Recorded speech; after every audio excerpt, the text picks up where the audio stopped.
Mari kita menikmati berita imigran baru. Kali ini akan mengajak Anda mengikuti berita perakiraan cuaca. Dampak aliran udara di barat daya semakin terasa. Kemarin Biro Pusat Perakiraan Cuaca mengeluarkan laporan khusus hujan lebat untuk 18 kabupaten di Taiwan. Hujan deras akan terjadi sampai hari ini. Dan setelah hari Selasa hujan mulai reda, kembali seperti cuaca di musim panas. Tetapi yang paling rumit 2-3 hari mendatang, aliran udara di Pasifik Timur akan melewati garis udara di Pasifik Barat dan menjadi topan ke-17 yang sangat langka di dalam sejarah. Grafik radar udara menunjukkan aliran udara barat daya banyak membawa uap air, menyebabkan hujan turun terus-menerus. Dan akhirnya, besok hujan akan mulai berhenti. Pengamat cuaca mengatakan hari Selasa hujan mulai reda berlangsung sampai hari Rabu. Sinar matahari akan menerangi lagi. Dari hari Rabu sampai hari Sabtu, cuaca di seluruh Taiwan akan kembali cerah. Konveksi udara setelah siang hari akan berpusat di daerah pegunungan. Tegangan udara akan mencapai 33-34 derajat Celcius. Paling utama adalah 2-3 hari lagi.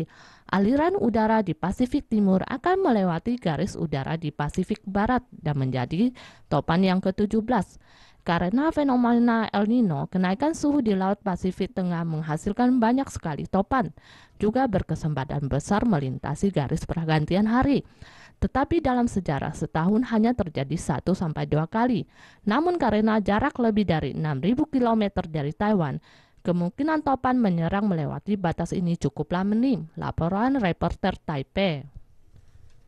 Alisan dan Toroko merupakan tempat wisata yang mesti dikunjungi wisatawan Cina. Akibat hujan lebat, banyak terjadi reruntuhan batu. Di Alisan berdasarkan Jawa, setiap hari terdapat 300 rombongan wisata yang harus diberangkatkan.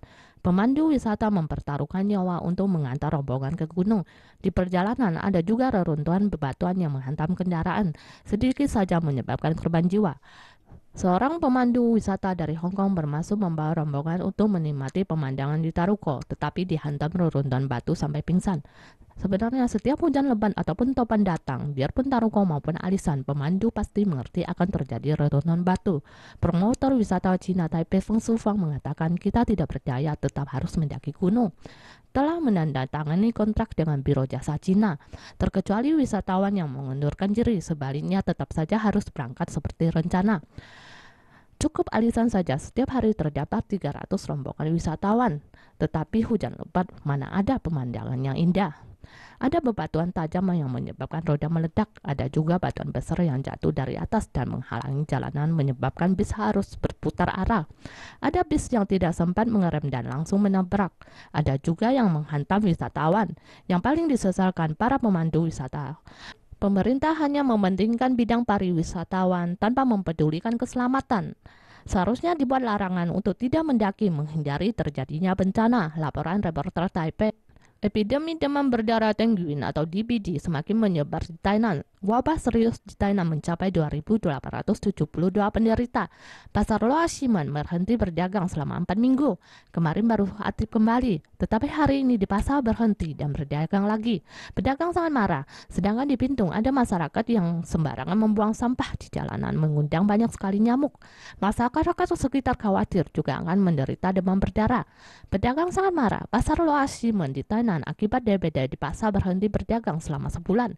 Hari Sabtu kemarin baru saja aktif kembali, tetapi dini hari Pemkop memaksa mereka untuk kembali berhenti berdagang. Saat ini wadah DBD di Thailand melebihi 3.000 kasus, tak seorang pun yang berani dengan efeknya. Tetapi berhentinya nafkah para pedagang dapat menimbulkan banyak masalah yang muncul. Sedangkan di jalanan, nyamuk-nyamuk berterbangan. Ada masyarakat yang sembarangan membuang sampah di jalanan Chanye Taulu Bintung. Ditambah cuaca panas menimbulkan bau busuk. Masyarakat menyaksikan lingkungan rumah menjadi tempat sampah dengan marah memprotes balai kota yang pasif menangani. Petugas kebersihan mengatakan akan memasang kamera untuk menangkap para pembuang sampah sembarangan. Pintu saat ini dilaporkan terjadi kasus sporadis DBD. Menghadapi DBD memuncak di musim gugur, diharuskan melakukan langkah pencegahan yang maksimal terhadap penyebaran wabah tersebut. Laporan reporter Bintung. Berhubungan dengan dompet Anda, TRA akan membatalkan diskon 10% off tiket pulang pergi. Bulan 11 tahun lalu baru saja membatalkan diskon 10% off tiket pulang pergi kereta Puyuma dan Taroko. Selanjutnya akan membatalkan diskon kereta Jiqiang, Jiguang, dan Shuttle. Berdasarkan contoh dibatalkannya diskon kereta Jiqiang, tol PK sekali jalan biaya bertambah 168 NT, sedangkan dari Taipei ke Hualien harus menambah biaya sebanyak 88 NT, akan diberlakukan tahun depan. Platform penuh dengan orang. Jadwal TRA bukan saja rutin tetapi memiliki stasiun hampir seluruh Taiwan. Yang paling menarik adalah diskon tiket pulang pergi sebanyak 10% off. TRA mempertimbangkan untuk membatalkan diskon 10% off jika disepakati akan diberlakukan tahun depan. Saat ini harga tiket pulang pergi kereta Jiqiang dari Taipei ke Kaohsiung dan dari Taichung ke Hualien akan bertambah 88 NT sampai 168 NT. Kereta shuttle pulang pergi dari Taipei ke Hsinchu akan bertambah 22 NT. Sebagian masyarakat tidak peduli, sebagian masyarakat merasa banyak perbedaan. Membatalkan diskon 10% off setiap hari menyebabkan 5-60 ribu orang terpengaruh. Tetapi TRA mempunyai alasan tertentu untuk melakukan hal ini. Ada penumpang yang membeli tiket pulang pergi tetapi dibatalkan menjadi tiket sekali jalan. Tetap saja bisa mendapatkan diskon 10% off, dan ada yang merebut tempat duduk dengan memegang tiket kosong. Diskon ke masyarakat menyebabkan banyak masalah yang muncul. Membatalkan diskon masih dirundingkan, kemungkinan akan diterapkan tahun depan, reporter Taipei melaporkan.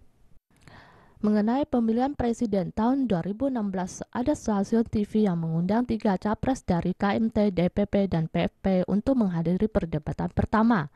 Hong Xiuzhu dan Song Chuyi menyatakan persetujuannya, tetapi Tsai Ing-wen mengatakan seharusnya mendaftarkan diri sebagai capres resmi baru melakukan perdebatan.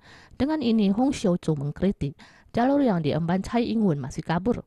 Ketua Partai KMT Chu Lilun menggandeng tangan Hong Xiuzhu beserta anggota legislatif partai menjalankannya.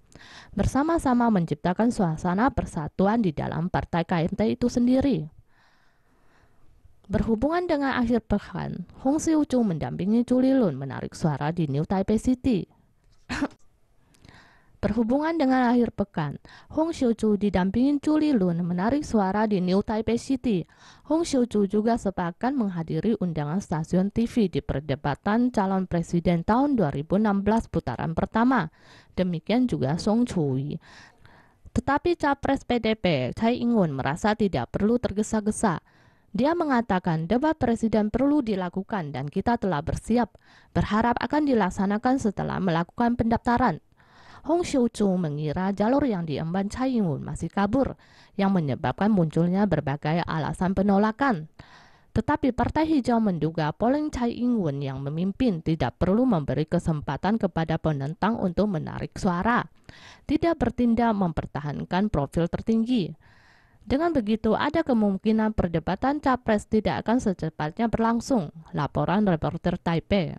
Sebagai penutup, kita diajak ke wilayah Kanto Kunma, Jepang untuk menyaksikan bersama pertandingan akhir pekan menginjak kayu di air. Para peserta berjuang untuk berdiri di atas kayu yang sedang melampung. Adegan sangatlah lucu. Terima kasih telah menyaksikan berita imigran baru. Sampai jumpa di waktu yang sama.